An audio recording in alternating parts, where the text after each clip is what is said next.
এটা হচ্ছে খেজুর গাছ।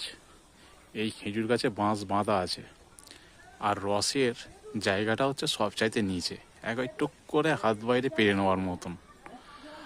আর গাছের মধ্যে লেবেল পাইপ দেওয়া আছে রাজমিস্ত্রির জোগাড়ের, জল ধরে যেটা মাপে, সেই পাইপ ধরে সেখানে বোতল কেটে তার মধ্যে দিয়ে তোমার ফুটো করে দেওয়া আছে।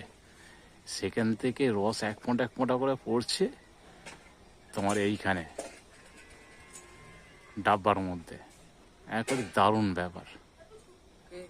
বন্ধুরা, এই ভিডিওটা কিন্তু শেয়ার করতেই হবে। ব্যাপক লাগছে না দেখতে? এক ফোঁটা করে রস পড়েই যাচ্ছে।